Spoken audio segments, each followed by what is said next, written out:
आज हम लोग लेके आए हैं आपका सॉल्यूशन के ऑब्जेक्टिव क्वेश्चंस को, जो कि आपके बोर्ड के पॉइंट ऑफ व्यू से इंपॉर्टेंट है। तो 20-25 क्वेश्चन है, जिसको 10-10 के सेट में हम लोग करेंगे। 10-10 क्वेश्चन, ज़्यादा वीडियो को लंबा नहीं करेंगे। और ऑलमोस्ट इसी टाइप के आपके ऑब्जेक्टिव क्वेश्चन रहेंगे, या अगर नोमेरिकल भी आएगा तो इसी तरह का आपका नोमेरिकल आएगा। ठीक है, चलिए। तो यहाँ पे जो पहला क्वेश्चन है, द मॉलिक्यूल, पहला जो लिखा हुआ है यहाँ पे क्वेश्चन आपको दिखाई दे रहा होगा। The molality of a solution contain 0.18 gram of glucose dissolve in इतना। मोललिटी निकालना है, तो मोललिटी का फॉर्मूला क्या होता है? वेट बटा मॉलिक्यूलर वेट इनटू क्या होता है आपका वेट किसका? सॉल्वेंट का। तो वेट ऑफ सॉल्वेंट अगर ग्राम में है आपका, तो ऊपर में 1000 से मल्टीप्लाई होगा। अब ऑलमोस्ट सब दिया हुआ है आपको, सॉल्यूट का आपको वेट दिया हुआ है, तो 1.8 इंटू 1000 तो कर ही देंगे, अपॉन मॉलिक्यूलर मास। आपका सॉलिड क्या है यहाँ पे? ग्लूकोज है, और ग्लूकोज का जो मॉलिक्यूलर मास होता है वो 180 होता है। तो 180 इंटू आपका दिया हुआ है कि इतना ग्राम वाटर है, इतना ग्राम वाटर है।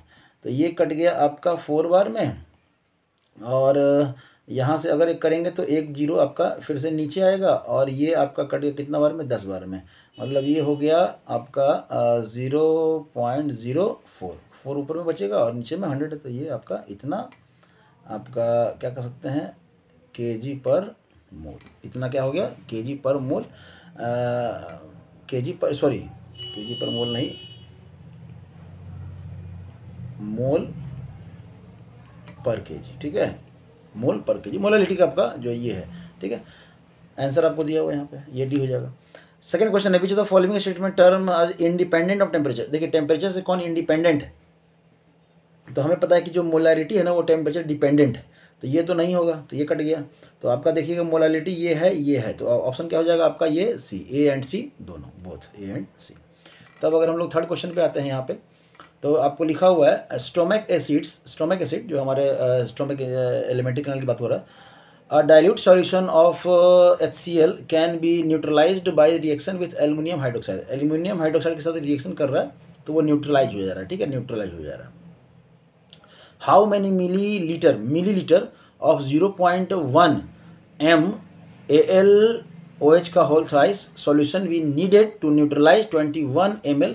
तो ये देखिए, ये जो थर्ड नंबर जो फॉर्मूला क्वेश्चन है ना, वो बनेगा M1V1 इक्वल टू आपका M2V2, मिलीमोल पूछ रहा है। ठीक है, तो M1 अगर हम लोग माने यहाँ पे ये 0.1 M, तो 0.1 इंटू इसका V कितना दिया हुआ है, इसका भी निकालना है। ठीक है, इसका भी निकालना है, तो यहाँ पे V1 मान लीजिए इक्वल टू आपका क्या दिया? न्यूट्रलाइज हो रहा है किसके साथ? 21। आप 21 नहीं लिखेंगे, पहले ये लिख लीजिए, मोललिटी लिख लीजिए।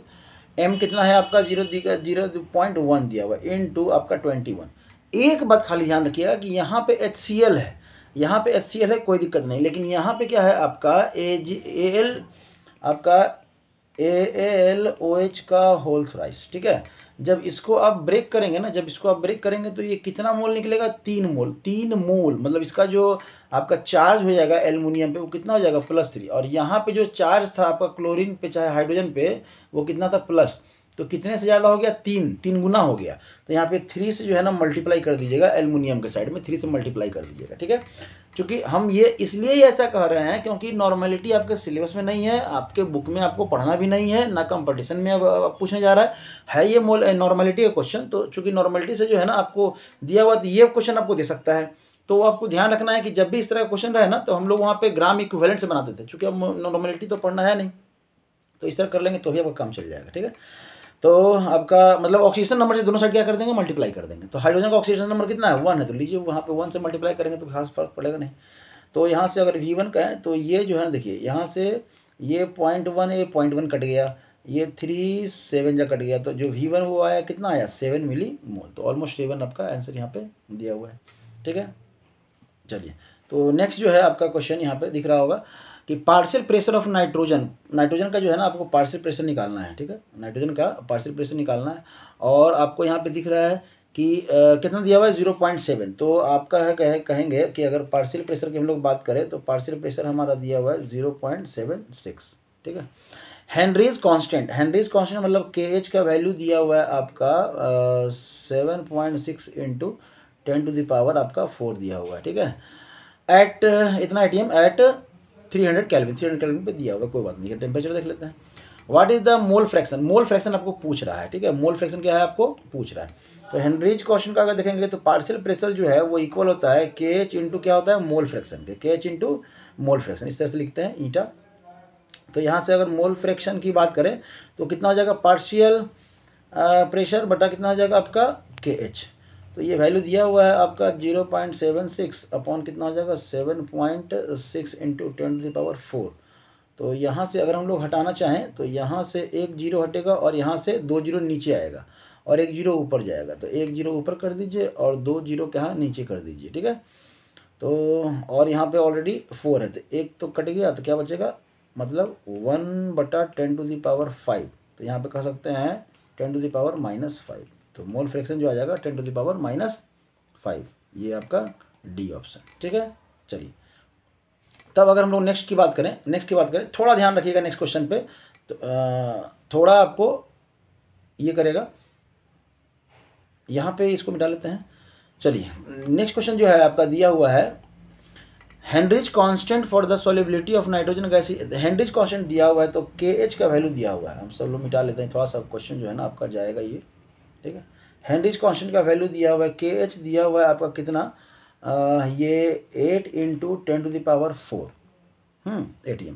Mole fraction of the nitrogen, mole fraction भी दिया हुआ है आपका, मोल फ्रैक्शन भी दिया हुआ है 0.5, ठीक है। ये जितना the number of mole of nitrogen, आपको number of mole of nitrogen निकालना है, N2 निकालना है, ठीक है, ये निकालना है आपका। जबकि मोल ऑफ H2O दिया हुआ है, मोल ऑफ H2O दिया हुआ कितना 10 मोल दिया हुआ है, ठीक है। टेम्परेचर दिया हुआ है तो टेम्परेचर कोई दिक्कत नहीं है, एंड 4 ATM प्रेशर, और टोटल प्रेशर भी दिया हुआ है, मतलब टोटल प्रेशर दिया हुआ है कितना 4, टोटल प्रेशर दिया हुआ है। अब टोटल प्रेशर दिया हुआ है 4, तो यहाँ से हम लोग क्या करेंगे, सबसे पहला जो काम है हम लोग निकालेंगे पार्शियल प्रेशर। तो पार्शियल प्रेशर जो होता है वो क्या होता है mole fraction into P total. तो मोल फ्रैक्शन है आपका 0.5 इंटू पी टोटल कितना हो गया 4, तो यहाँ से हो जाएगा 2 ATM। तो पार्शियल प्रेशर आपका आ गया 2 ATM। अब जब पार्शियल प्रेशर आपका आ गया 2 ATM, तो पार्शियल प्रेशर और हेनरी लॉ का क्या है, यही फार्मूला है इनटू मोल फ्रैक्शन। तो पार्शियल प्रेशर कितना है 2 इक्वल टू ये कितना दिया हुआ है तो 8 इंटू 10⁴ इंटू, अब मोल फ्रैक्शन को क्या लिख सकते हैं मोल ऑफ नाइट्रोजन, या पहले मोल फ्रैक्शन निकाल लीजिए। तो मोल फ्रैक्शन यहाँ से जो निकलेगा आपका कितना निकलेगा, आप इस तरह से कर लीजिए, आपका ये यहाँ पे 2/8 इंटू 10⁻⁴ कितना हो जाएगा 4, यही ना, ठीक है, मोल फ्रैक्शन। तो आपका यहाँ पे क्या हो गया, ये कट गया 4 बार में, मतलब 1/4 इंटू 10⁴, ये हो गया मोल फ्रैक्शन। क्या हो गया आपका मोल फ्रैक्शन। चलिए तब क्या निकालना है हमको, मोल निकालना है, हमको क्या निकालना है मोल निकालना है। तो अब देखिए मोल जो है ना इस तरह से निकालेंगे हम लोग, यहाँ पे मोल फ्रैक्शन जो होता है, मोल फ्रैक्शन जो होता है आपका वो होता है मोल of nitrogen upon total mole, जिसमें कि मोल ऑफ नाइट्रोजन प्लस अब मोल ऑफ क्या होगा H2O होगा, कोई दिक्कत नहीं।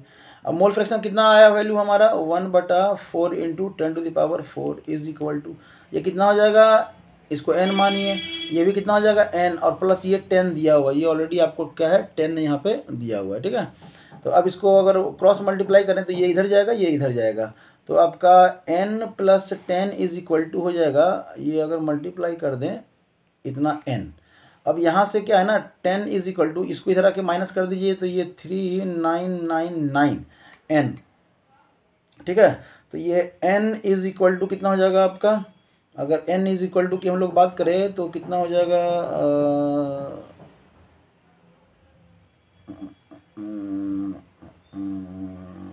1 अपॉन आपको 3999, ठीक है, 1/3999। अब ये सॉल्व करने के बाद जो आंसर आएगा वही रहेगा आपका ऑलमोस्ट, तो लगभग आपका ये वाला आंसर जाएगा, ठीक है। इसको सॉल्व कीजिएगा ना तो ये आंसर आएगा डी ऑप्शन, ठीक है। चलिए नेक्स्ट है, तो कुछ क्वेश्चंस लंबे हैं तो आपको यहाँ पे ध्यान रखना है। Which of the following is incorrect for ideal gas, ideal gas के लिए ये सही है, ये सही है, ये भी सही है, ये आपको गलत है। डेल्टा एस का वैल्यू और डेल्टा जी का वैल्यू नॉट इक्वल टू 0 होता है, ठीक है, not equal to 0 ideal gas के लिए, तो ये 0 नहीं होना चाहिए। तब लिखा है which one of the following gases the lowest value of Henry's law constant, Henry's law constant का लोवेस्ट वैल्यू, तो लोवेस्ट वैल्यू कौन होगा, जो ज़्यादा स्टेबल होगा, जिसका मॉलिक्यूलर मास ज़्यादा यहाँ पे, तो आपका यहाँ पे CO2 का रहेगा, ऑलमोस्ट आपको टिक भी लगाया हुआ है।